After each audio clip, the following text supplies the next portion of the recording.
नमस्कार, आप देख रहे हैं बड़ी खबर। मैं हूं नगमा। सिद्धू मूसेवाला हत्याकांड में पंजाब पुलिस को आज एक अहम कड़ी हाथ लगी है।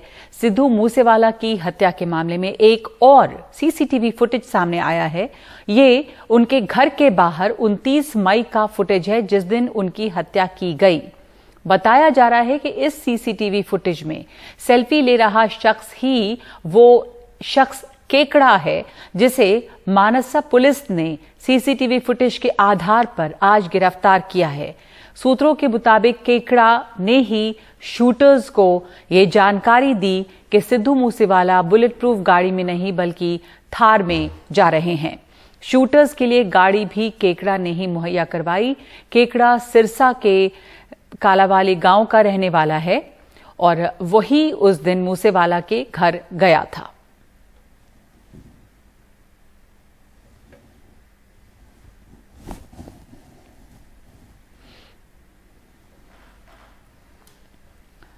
पंजाब पुलिस ने सिद्धू मूसेवाला मर्डर केस के 8 संदिग्धों के नाम और फोटो अब जारी कर दिए हैं। सिद्धू मूसेवाला हत्याकांड में 8 आरोपियों पर सबसे ज्यादा शक इन 8 संदिग्धों में पे है और इनमें से कुछ शूटर भी हैं।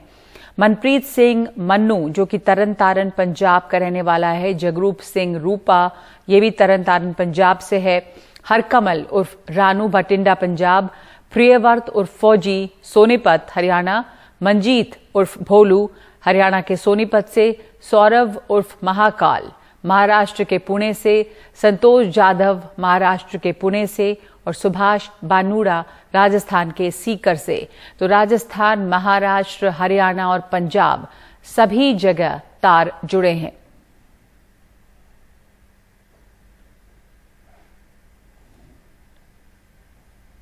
इधर अभिनेता सलमान खान और उनके पिता सलीम खान को धमकी भरा एक पत्र मिला है, जिसमें उनका हाल भी सिद्धू मूसेवाला जैसा करने की धमकी दी गई है। हिंदी में लिखा पत्र मिलने के बाद मुंबई की बांद्रा पुलिस ने इसमें मामला दर्ज करके जांच शुरू कर दी है। हालांकि अभी ये साफ नहीं कि धमकी वाकई में किसी माफिया गिरोह ने दी है या सिर्फ एक शरारत भर है, लेकिन धमकी भरी चिट्ठी सलमान खान के घर पहुंची है, इसलिए इस पे कार्रवाई जरूरी है। सोमवार को दिन भर सलमान के घर मुंबई पुलिस के बड़े अफसरों का आना जाना रहा। मुंबई पुलिस के जॉइंट सीपी विश्वास नागरे पाटिल ने भी सलमान खान और सलीम खान से मिलकर उनकी सुरक्षा का भरोसा दिलाया है।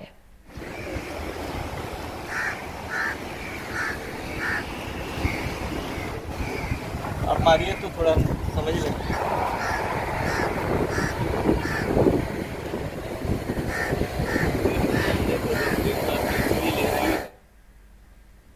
तो ये जो बेंच देख रहे थे आप सलमान खान के अपार्टमेंट कॉम्प्लेक्स में, इसी पे धमकी भरा ये पत्र मिला था। दूसरी खबर, कानपुर में 2 दिन पहले जो हिंसा हुई है, इस मामले में अब तक 30 से ज्यादा गिरफ्तारियां कर ली गई हैं।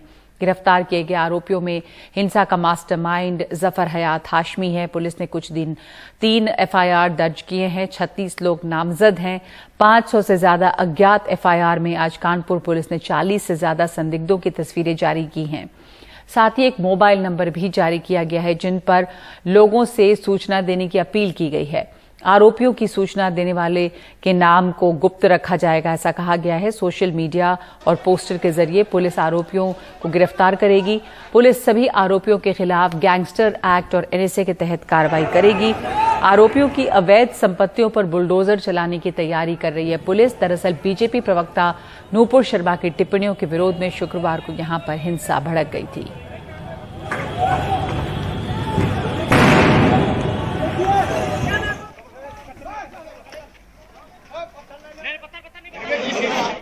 तो बीजेपी की नेता नूपुर शर्मा, जो कि प्रवक्ता रही और जिन्हें अब पार्टी ने निष्कासित कर दिया, और इसके अलावा नवीन जिंदल, इन दोनों नेताओं के बयानों को लेकर अरब देशों से तीखी प्रतिक्रिया सामने आई है। भारत सरकार ने इस पर फौरन कार्रवाई की है और अपने को इन दोनों लोगों के बयानों से अलग कर लिया है और कहा है कि ये सरकार के विचार नहीं है। बीजेपी ने अपने इन दोनों नेताओं को पार्टी से भी हटा दिया है, लेकिन इस मामले में सवाल और भी उठ रहे हैं। अरब देशों से इस पर सख्त प्रतिक्रिया आ रही है। इन पर यह कार्रवाई तब की गई है जबकि पैगंबर मोहम्मद को लेकर इनकी टिप्पणियों पर सऊदी अरब, ईरान, कुवैत, कतर, बहरीन इन तमाम देशों ने सख्त एतराज जताया। यहां भारत के राजदूतों को बुलाकर भी इन बयानों पर नाराजगी जताई गई। और तो और 57 देशों के संगठन OIC यानी कि ऑर्गेनाइजेशन ऑफ इस्लामिक कंट्रीज ने कहा कि भारत की सत्ताधारी पार्टी से जुड़े एक शख्स के विवादास्पद बयान की हम कड़ी आलोचना करते हैं। पैगंबर मोहम्मद के खिलाफ बयान देने वाले और मुसलमानों के खिलाफ हिंसा करने वालों पर सख्त कार्रवाई की जाए। भारत ने OIC के इस रुख पर एतराज भी जताया है और विदेश मंत्रालय ने इस टिप्पणी को खारिज किया है। ये कहा है कि ये गैर जरूरी है और संकीर्ण सोच वाली टिप्पणी है।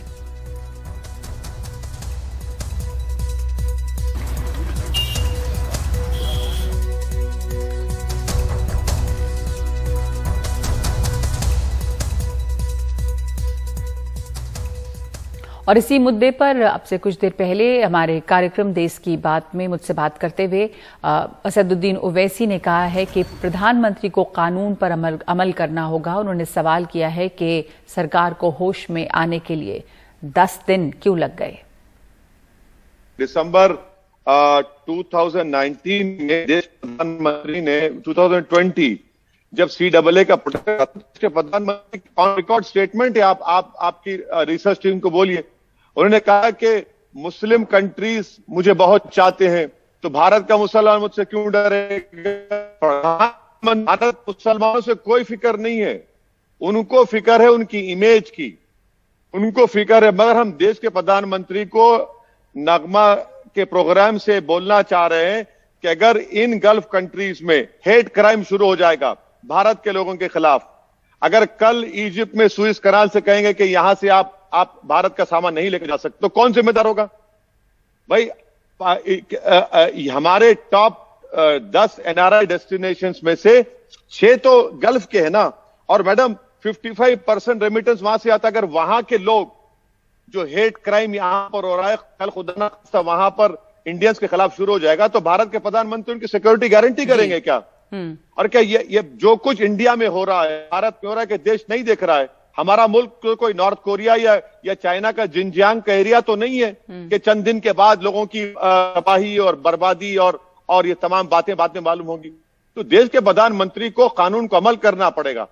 देश के प्रधानमंत्री से बाहर जाकर भारत की डाइवर्सिटी, भारत की खूबसूरती का बयान ना करें, बल्कि देश में करके दिखाएं। मेरा एक ही सवाल है, 10 दिन क्यों लगे सरकार को होश में आने के लिए? 10 दिन क्यों लगे?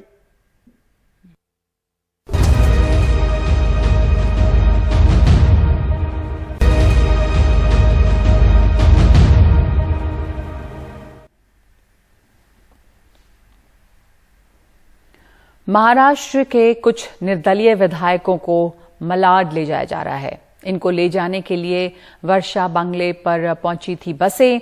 मुख्यमंत्री उद्धव ठाकरे ने राज्यसभा चुनावों में समर्थन के लिए इनको बुलाया था। इस पर सोहित मिश्रा ज्यादा जानकारी दे रहे हैं। महाराष्ट्र में राज्यसभा चुनावों से पहले एक बार फिर से ठीक उसी तरह से तस्वीरें देखने मिल रही हैं जिस तरह से 2019 में देखने मिली थी। दरअसल जो छठी सीट है उसके लिए शिवसेना और बीजेपी आमने सामने है। मुख्यमंत्री उद्धव ठाकरे ने आज वर्षा बंगले में जो अपक्ष है यानी जो निर्दलीय उम्मीदवार हैं, जो विधायक हैं, उनकी एक बैठक बुलाई है। शिवसेना के भी कई विधायक पहुंचे हैं। जो जानकारी मिली है वो यही है कि इन बसेस के जरिए जो विधायक हैं उन्हें यहाँ से मलाड ले जाया जाएगा। मलाड में रिट्रीट होटल में उन्हें रखा जाएगा। रिट्रीट होटल ये वही होटल है जहाँ पर 2019 में भी विधायकों को चुनाव के समय रखा गया था। मामला काफ़ी करीबी है, काफ़ी कांटे की टक्कर है और शिवसेना और बीजेपी दोनों चाहते हैं कि जो छठी सीट है उस पर उनका जो प्रत्याशी है, उनका जो कैंडिडेट है वो जीत कर आए। और इसलिए कोशिशें यही की जा रही हैं कि एक तरफ जो निर्दलीय विधायक हैं उन्हें अपने पक्ष में किया जाए, साथ ही साथ जो अपने विधायक हैं वो दूसरे पक्ष में ना जाएं। इसलिए ये सारी तैयारियां की जा रही हैं। शिवसेना हो, कांग्रेस हो या एनसीपी हो, हर कोई अपने विधायकों को 8 तारीख तक मुंबई आकर ऐसे अलग अलग होटल में रखने की उनकी तैयारियां शुरू हैं। मुख्यमंत्री उद्धव ठाकरे एक तरफ जहाँ पर ये काम कर रहे हैं और विधायकों से मिल रहे हैं, तो वहीं दूसरी ओर कोरोना से संक्रमित होने के बावजूद देवेंद्र फडणवीस फ़ोन पर कई लोगों से बातचीत कर रहे हैं। इन विधायकों को होटल में रखा जाएगा। 10 तारीख को ये मतदान होना है और क्योंकि काफ़ी करीबी मामला है, बीजेपी को अगर तीसरा प्रत्याशी जिताना है तो उन्हें 13 और वोट चाहिए। और अगर महाविकास आघाड़ी को जिताना है तो उन्हें लगभग 15 वोट चाहिए।